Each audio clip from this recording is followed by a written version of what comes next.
definisi penguasa itu siapa? Siapa? Saya nggak tahu nih, maksudnya definisi seperti Orde Baru itu seperti apa dulu? MK itu diciptakan di zaman Ibu Mega. Nih saya ulang nih, MK itu diciptakan di zaman Ibu Mega untuk mengubah undang-undang lewat jalur non-parlemen. Jadi kalau nggak ada yang memohon ke MK untuk mengubah aturan, untuk mengotak-atik aturan, MK nggak ada kerjaan. Hasan Nasbi menyebutkan bahwa MK adalah lembaga non-parlemen untuk mengubah undang-undang. Jelas ini pembodohan. Kenapa pembodohan? Padahal jelas banget ya tertulis bahwa wewenang MK adalah menguji sekaligus mengadili undang-undang yang digugat. Dan wewenang MK yang bisa diambil itu adalah mengevaluasi sekaligus membatalkan undang-undang. Hanya sebatas itu tok, membatalkan. Selesai. Bukan mengubah isi undang-undang apalagi melahirkan peraturan baru. Karena yang mempunyai wewenang mengubah dan melahirkan peraturan baru yang bermuatan hukum yang sah itu hanya DPR.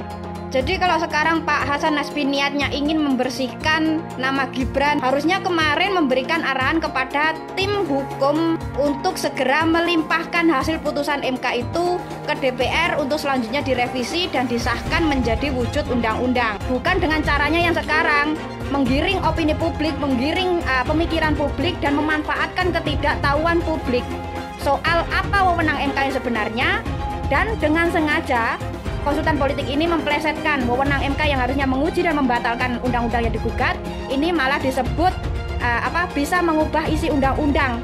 Ini kan jelas pembodohan. Saya ini pendukung setia Pak Jokowi, walaupun sekarang saya patah hati dengan Pak Joko Widodo. Saya patah hati. Ingat, dia selalu mengatakan, visi misi dari saya presiden, kalian hanya pelaksana. Jadi kaitan apa yang dikatakan Ketua Umum kami, Ibu Megawati Soekarno Putri, Ketua Umum PDI Perjuangan, Presiden Republik Indonesia yang kelima. Orde Baru, kekuasaan sebagai Panglima. Orde Reformasi, hukum sebagai Panglima. Sekarang kan sudah mulai lagi kekuasaan sebagai Panglima. Ya, tempat kami, baliho kami dibuka, kantor kami disantroni.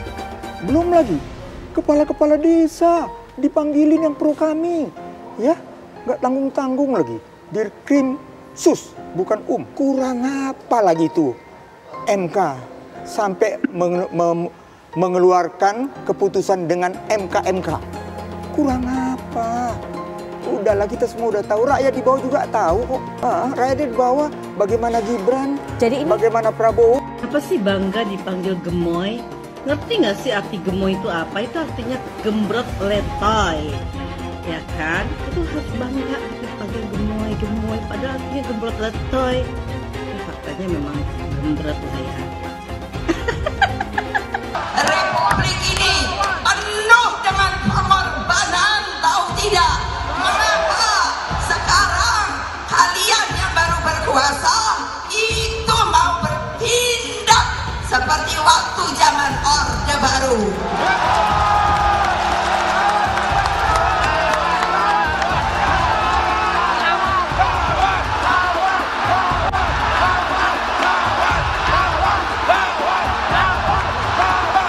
Berani tidak? Berani tidak? Berani tidak? Merdeka! Merdeka! Merdeka! Menang kita! Ganjar Mahfud! Satu putaran! Takut apa tidak? Takut apa tidak? Takut apa tidak? Yes, begitu dong. Mestinya ibu nggak boleh ngomong gitu, tapi udah jengkel, tahu nggak? Kalau kita bergerak pada tataran melawan radikalisme, maka kita pasti akan bicara tentang demokrasi. Mengapa begitu?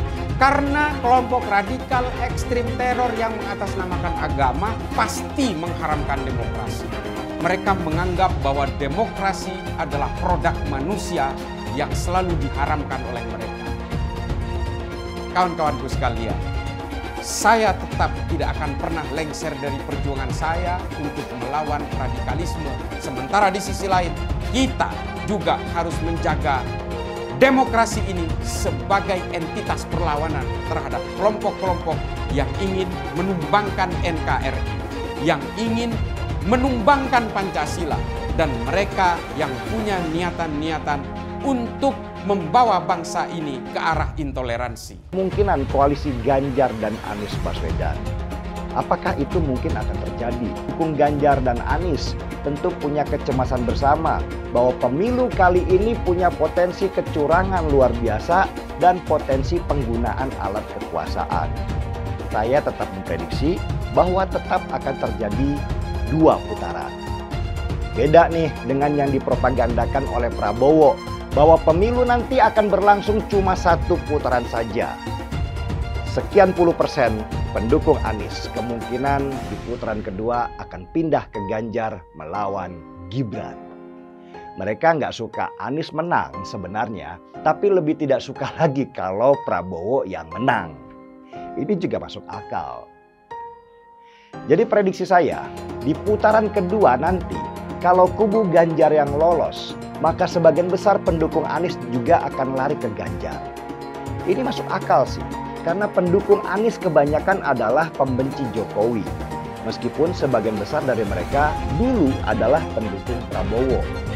Tetapi dengan adanya Gibran yang sekarang ada di samping Prabowo, maka kebencian mereka terhadap Jokowi akan semakin tinggi.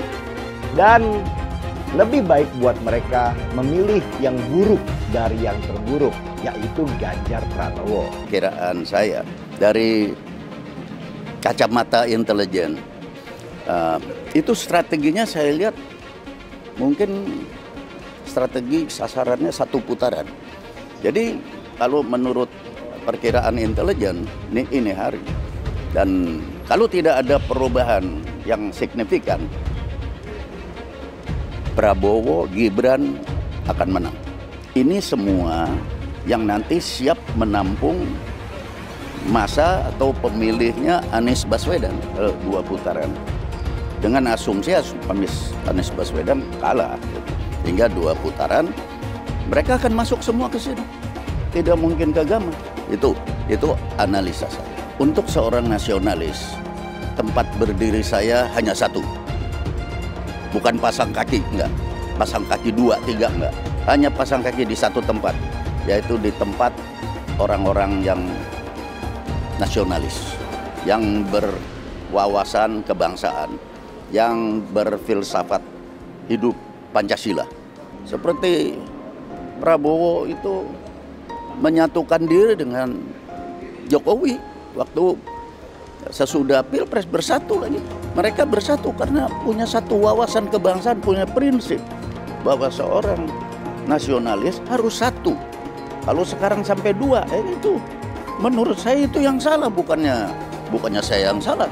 Saya tetap berdiri di prinsip bahwa nasionalisme adalah segalanya untuk Republik Indonesia. Saya selalu menggaungkan yang namanya narasi keberlanjutan, narasi penyempurnaan. Jadi nggak ada yang namanya arah baru atau perubahan. Kalau surveinya bagus, kita kerja keras lagi biar bisa 1 putaran.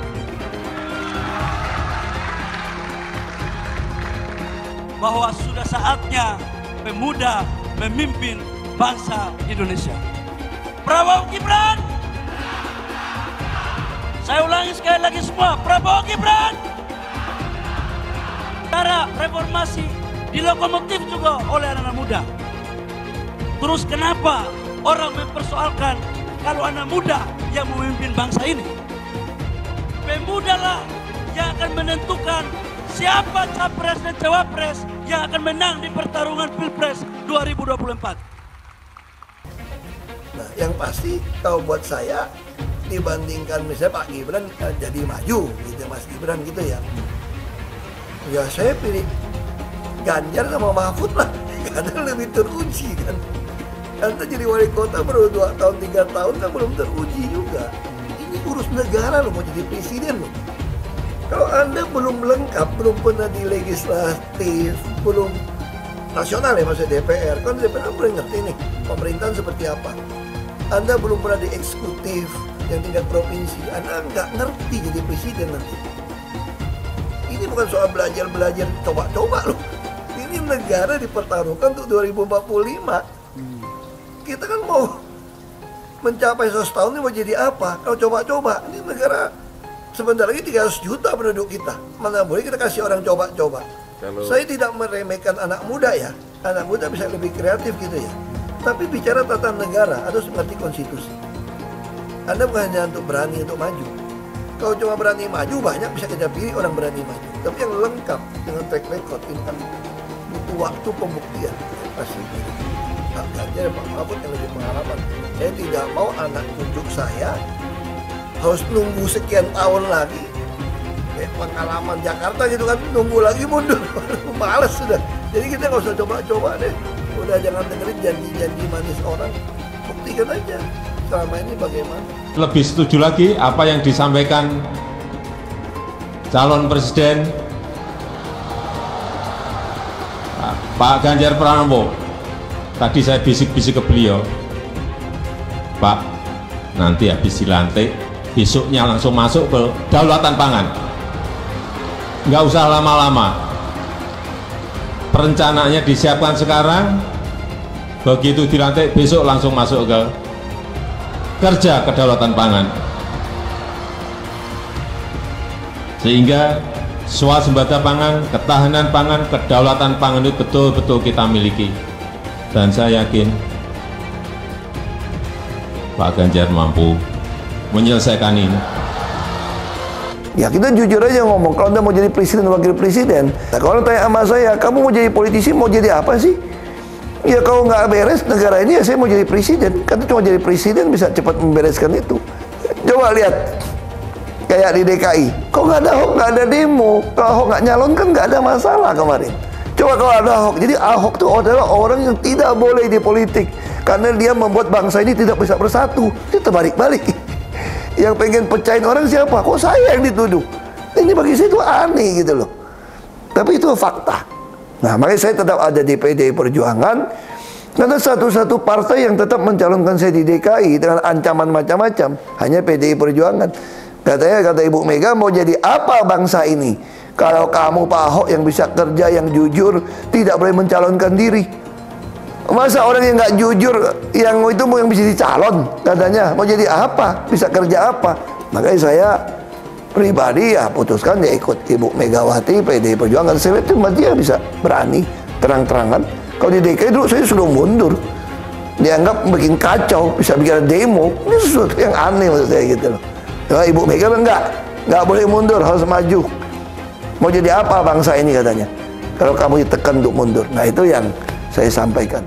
Bilang dihalang-halangi, Anies masih sering bikin acara di sana-sini. Bebas pula. Duh, nggak capek apa ngibulin rakyat mulu, Pak? Nah, yang gue pertanyakan nih, Anies itu kampanye di mana-mana sering naik pesawat jet. Nah, pesawat jet biaya sewanya dari mana, Pak?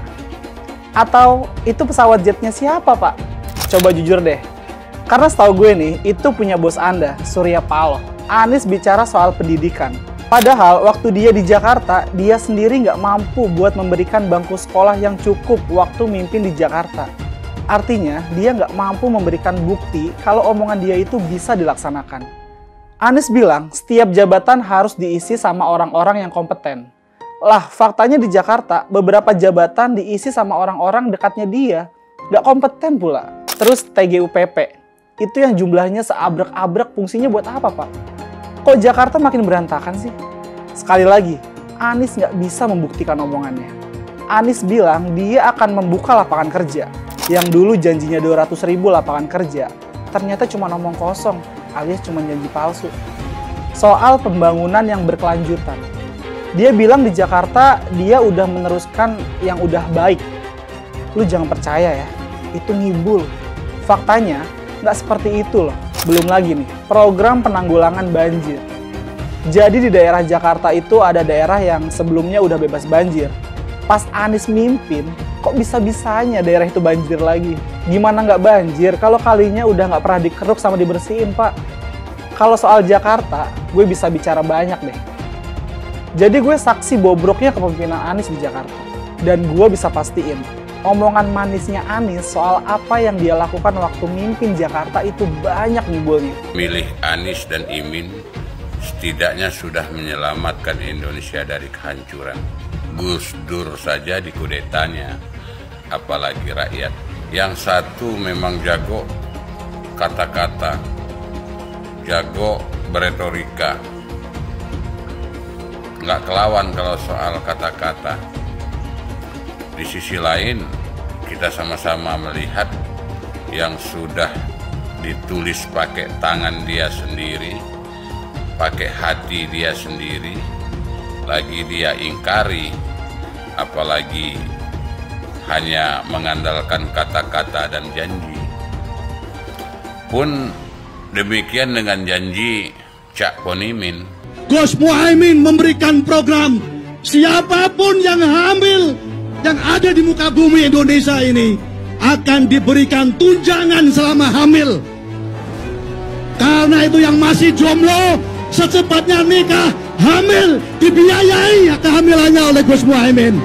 Akan mendapatkan subsidi, akan mendapatkan tunjangan rata-rata 6 juta selama kehamilan. Gus Muhaimin dan PKB menang.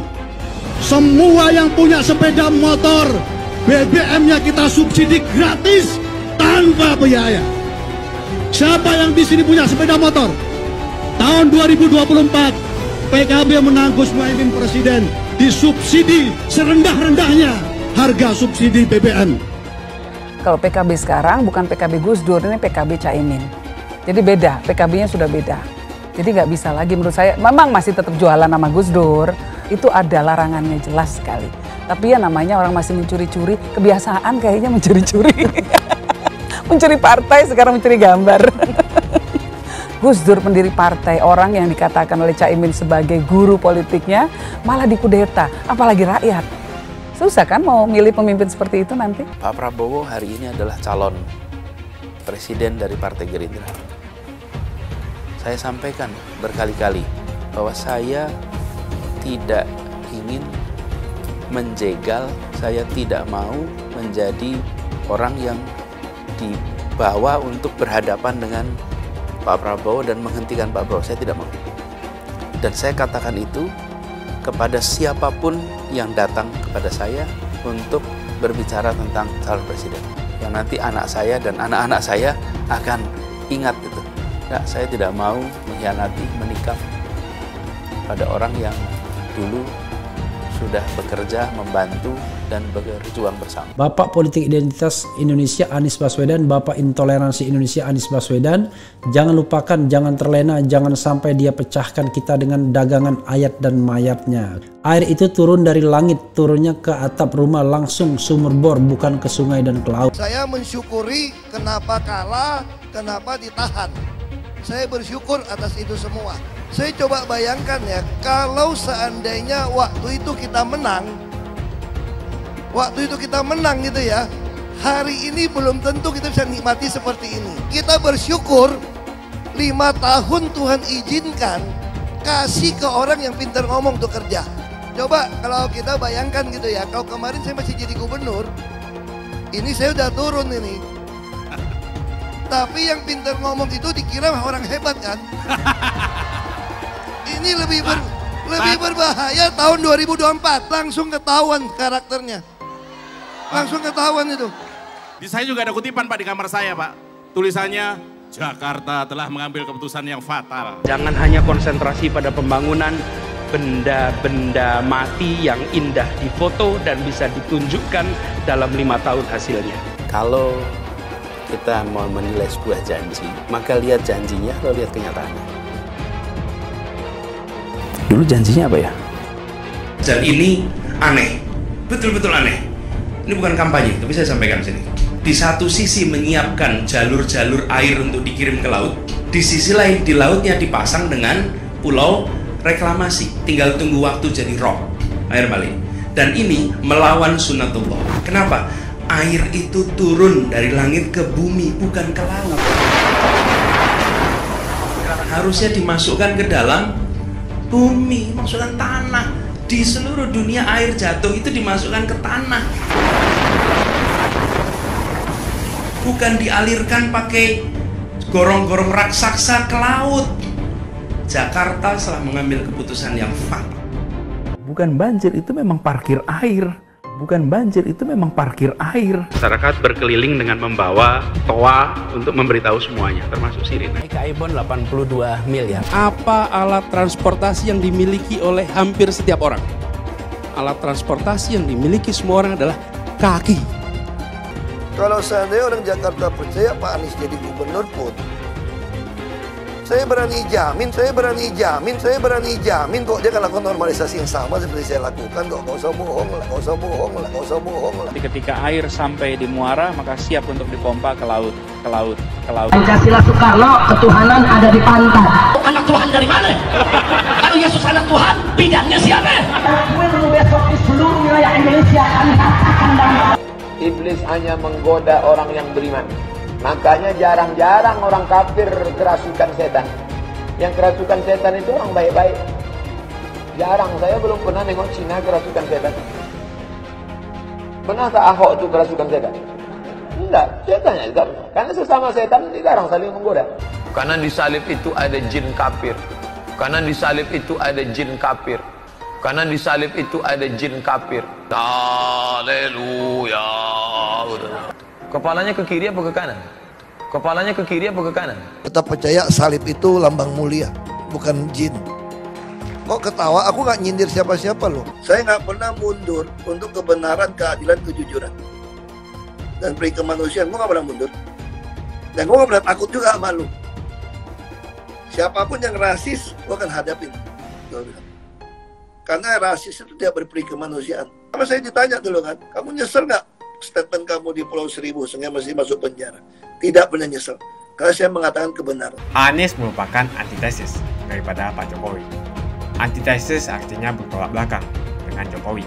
Anies sudah menyatakan tidak akan melanjutkan semua program dari Pak Jokowi.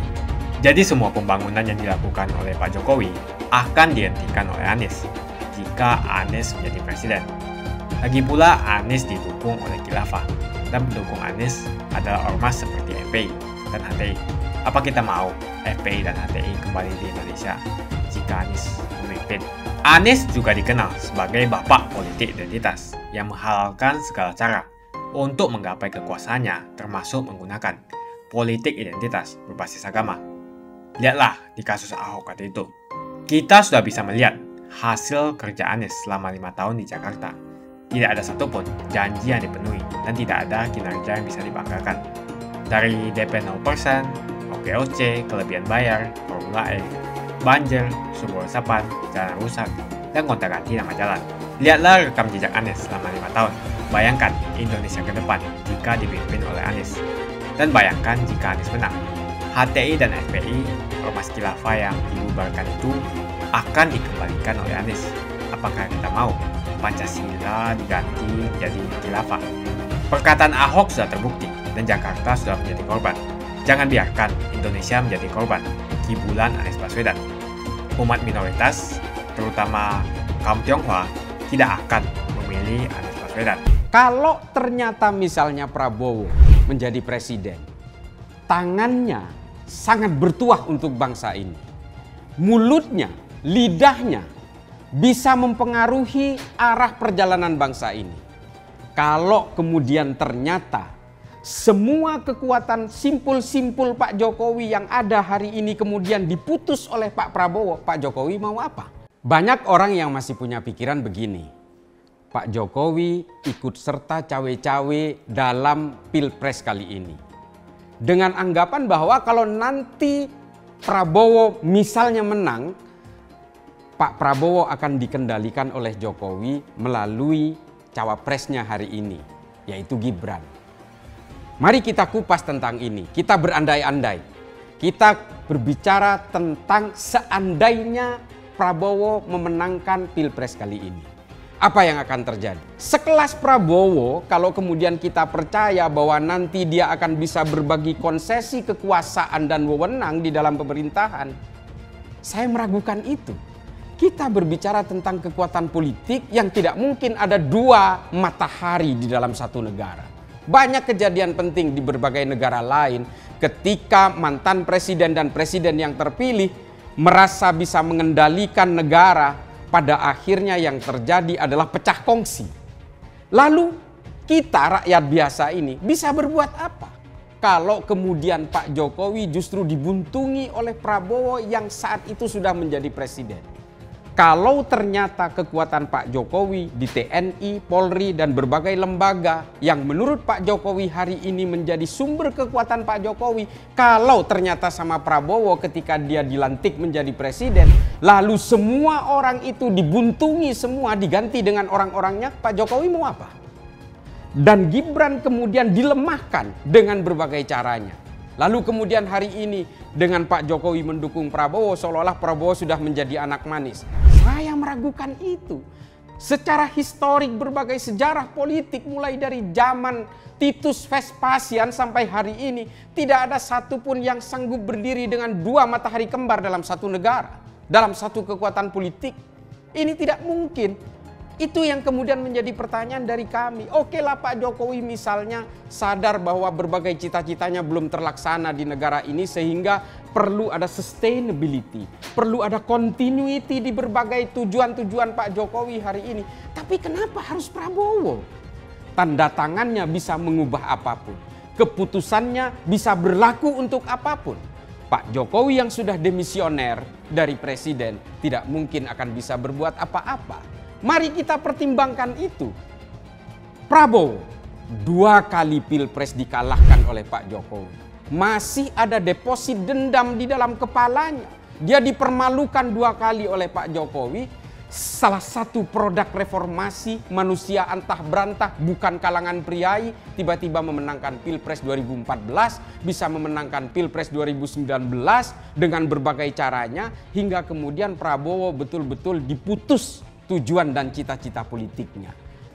Ini yang ingin saya gugah dari Pak Jokowi dan juga pendukung Pak Jokowi yang hari ini juga mendukung Prabowo. Yakin kalau nanti Prabowo itu jadi presiden misalnya, memenangkan Pilpres misalnya, apakah dia akan betul-betul taking a bow atau surrender kepada Pak Jokowi? Saya meragukan itu karena karakter Prabowo tidak seperti ini. Ini yang harus menjadi pertimbangan bagi Pak Jokowi seharusnya sejak awal. Pak Jokowi juga tidak bisa menyandra satu orang yang akhirnya hanya melahirkan dendam-dendam kepada Pak Jokowi. Semakin Pak Jokowi itu menyandra orang dengan berbagai perkara yang ada hari ini, menyandra orang dengan ketakutan-ketakutan seperti berbagai kelompok-kelompok partai politik yang hari ini bergabung dengan Prabowo, suatu saat mereka akan punya dendam-dendam yang harus dijaga di dalam dirinya. Karena dulu ketika Pak Jokowi berkuasa, mereka ini betul-betul dikendalikan dengan kekuatan-kekuatan intimidatif dan koersif. Prabowo sejak awal sudah anti dengan supremasi sipil. Dari sejarahnya kita bisa tahu dari sejak zaman Orde Baru bagaimana kemudian dia punya catatan sejarah melakukan penculikan dengan dalih kemudian ini untuk stabilitas negara dan sebagainya dan sebagainya. Tapi ini kan membuat catatan buruk yang kemudian memberikan tanda bahwa inilah karakter Prabowo. Sekarang kalau misalnya Prabowo sudah dilantik, sekali lagi saya akan ungkit tentang ini, kita berandai-andai saja. Kalau ternyata kemudian dalam 100 hari pertama kekuatan Pak Jokowi diputus, Pak Jokowi bisa apa? Kita bisa lihat karakter Prabowo dari 2014, 2019, dan hingga hari ini kadang-kadang karakternya tidak terkontrol sehingga dia meledak-ledak di depan publik. Apalagi dia memegang tampuk kekuasaan. Ini yang kami tidak inginkan. Kami berharap sejak awal bahwa Pak Jokowi jadilah negarawan, bukan politisi. Karena ketika Pak Jokowi menjadi negarawan, semuanya jasanya akan dikenang, semua legacy dan portofolionya akan dijaga oleh seluruh anak bangsa ini untuk tetap terjaga menuju Indonesia masa depan. Mohon Pak Jokowi dipertimbangkan sekali lagi meskipun ini sudah terlambat. Tapi kami semua ini orang-orang yang masih sanggup berpikir visioner, masih sanggup berpikir tentang apa yang akan terjadi di masa depan. Pak Jokowi akan menjadi korban pertama dari pembuntungan kekuasaan politiknya. Ini yang kemudian menjadi pertimbangan orang-orang seperti saya. bukan lagi dukung-mendukung soal capres, cawapres dan sebagainya. Ini tentang demokrasi. Ini yang kita inginkan dari Pak Jokowi, bahwa marilah kita berpikir ke depan. Kita buang jauh berbagai kepentingan-kepentingan masa lalu. Karena cita-cita Pak Jokowi kami tahu bahwa semuanya belum tercapai. Tapi kalau dengan cara begini, dengan ikut menjadi satu alat dalam pertempuran politik seperti ini, pada akhirnya kita tidak berbicara tentang masa depan. Kita berbicara tentang konflik-konflik politik apabila ini ternyata memang dimenangkan oleh Prabowo. Tapi saya yakin kalau misalnya dimenangkan oleh paslon lain, saya kira mereka akan lebih bersahabat dengan Pak Jokowi. Kalau Pak Prabowo misalnya menjadi presiden, misal, meskipun saya tidak berharap dia menjadi presiden, bayangkan kalau kemudian cita-cita dia yang dipendam sejak lama, kekecewaan politik dia yang dipendam sejak lama, lalu kemudian dikeluarkan ketika dia menjabat, percayalah yang menjadi korban pertama adalah Joko Widodo. Oleh karena itu, marilah kita sadar semua, kita sayang kepada Pak Jokowi. Kita semua sadar bahwa bukan hanya persoalan Prabowo, Anies, atau soal Ganjar. Tapi ini tentang bangsa ke depan, bangsa yang betul-betul tegak lurus dalam cita-cita reformasi, tegak lurus dalam purifikasi demokrasi, dan juga tetap terjaga dalam kekuasaan yang berbasis supremasi sipil. Karena itu yang paling terakhir ingin saya sampaikan adalah mari kita buka kesadaran kita semua, rasionalitas berpikir kita semua. Pak Jokowi sudah seharusnya bukan lagi pemain dalam pertempuran politik ini. Pak Jokowi seharusnya lebih memikirkan legasi-legasi dan menjadi supervisi untuk perjalanan trajektori bangsa ini menuju masa depan yang jauh lebih gemilang. Pak Jokowi, sekali lagi mudah-mudahan Bapak menonton suara kami ini. Mudah-mudahan pendukung Pak Jokowi menyadari ini semua. Mari kita berpikir waras. Janganlah kita kemudian hanya demi kekuasaan kita harus membuntungi konstitusi dan juga menciderai demokrasi. Dulu Anies bisa menang karena menggunakan agama dan etnis. Isu agama, ras, dan antar golongan dinikmati oleh relawan Anies. Saat itu Anies didukung oleh FPI, HTI, dan pengasong khilafah lainnya. Pada akhirnya Ahok harus kalah, namun kekalahan dia adalah kekalahan yang membuka mata rakyat Indonesia bahwa masih ada orang-orang yang menang dengan cara menggunakan politisasi agama atau politik identitas berbasis agama. Ternyata banyak sekali orang yang dengan mudah terhasut lewat jalan-jalan seperti itu. Relawan Anies terutama dari FPI, HTI, PA212 seperti Bahar Smith dan Rizik Syihab selalu menghujat Cina, etnis Cina. Tapi saat ini negara Cina sudah menjadi nomor 1 di dunia. Saya bangga sebagai Cina. Etnis Tionghoa dicap sebagai pemberontak, sedangkan etnis Arab dianggap sebagai Tuhan atau Tuan dari pribumi. Etnis Arab dipuja-puja dan dianggap sebagai dewa. Lihat saja Rizik Syihab dan Bahar Smith dipuja-puja, padahal mereka mengujar kebencian. Pengasong khilafah seperti Rizik Syihab, Bahar Smith, dan teman-teman, mereka hanya buat gaduh di Indonesia. Sedangkan negara yang mereka sanjung-sanjung itu, Arab Yaman, masih belum maju dan masih terbelakang. Saya percaya Indonesia dengan mayoritas pribumi juga akan menjadi negara maju. Seharusnya Arab Yaman belajar dari negeri Cina, seperti kata kitab suci. Belajarlah sampai ke negeri Cina. Anies dan juga pendukung Anies seperti Rizik Syihab, Bahar Smith, dan kelompok-kelompok HTI dan FPI harus belajar ke negeri Cina supaya tidak lagi melakukan kelebihan bayar. Yang jelas saya memilih pribumi, bukan yang dari Yaman. Ganjar jelas pribumi, nasionalis, dan pasti akan melanjutkan visi dan misi dari Pak Jokowi. Suara Ahok merepresentasi warga minoritas, dan etnis Tionghoa mendukung Ganjar Pranowo. Ahok pasti akan mendukung Ganjar karena Ahok anti radikalisme. Ahok yang jelas tidak akan mendukung Anies Baswedan karena Anies Baswedan didukung oleh kelompok khilafah, HTI, dan FPI, ormas terlarang itu. Anies merupakan antitesis daripada Pak Jokowi dan diragukan kenasionalisannya, apalagi pribumiannya. Antitesis artinya bertolak belakang dengan Jokowi. Anies sudah menyatakan tidak akan melanjutkan semua program dari Pak Jokowi. Jadi semua pembangunan yang dilakukan oleh Pak Jokowi akan dihentikan oleh Anies jika Anies menjadi presiden. Lagi pula Anies didukung oleh khilafah dan pendukung Anies adalah ormas seperti FPI dan HTI. Apa kita mau FPI dan HTI kembali di Indonesia jika Anies memimpin? Anies juga dikenal sebagai bapak politik identitas yang menghalalkan segala cara untuk menggapai kekuasaannya, termasuk menggunakan politik identitas berbasis agama. Lihatlah di kasus Ahok waktu itu. Kita sudah bisa melihat hasil kerja Anies selama 5 tahun di Jakarta. Tidak ada satupun janji yang dipenuhi dan tidak ada kinerja yang bisa dibanggakan. Dari DP 0%, OKOC, kelebihan bayar, Formula E, banjir, sumber resapan, jalan rusak, dan gonta-ganti nama jalan. Lihatlah rekam jejak Anies selama 5 tahun. Bayangkan Indonesia ke depan jika dipimpin oleh Anies. Dan bayangkan jika Anies menang. HTI dan FPI, ormas khilafah yang dibubarkan itu, akan dikembalikan oleh Anies. Apakah kita mau Pancasila diganti menjadi khilafah? Bagian Indonesia Timur yang mayoritas non-muslim seperti Bali tidak akan setuju dengan khilafah atau sistem khilafah. Mungkin Indonesia akan bubar jika Anies menjadi presiden. Perkataan Ahok sudah terbukti dan Jakarta sudah menjadi korban. Jangan biarkan Indonesia menjadi korban kibulan Anies Baswedan. Umat minoritas, terutama kaum Tionghoa, tidak akan memilih Anies Baswedan. Saya yakin karma Ahok mengejar Anies Baswedan. Dulu Anies memainkan politik identitas kepada Ahok. Sekarang Anies dipertanyakan kepribumiannya karena dia teriaman. Itu saja opini saya hari ini. Tuliskan opini kalian tentang Anies Baswedan. Jika kalian setuju dengan pendapat saya di video ini, pastikan kalian menekan like di video ini.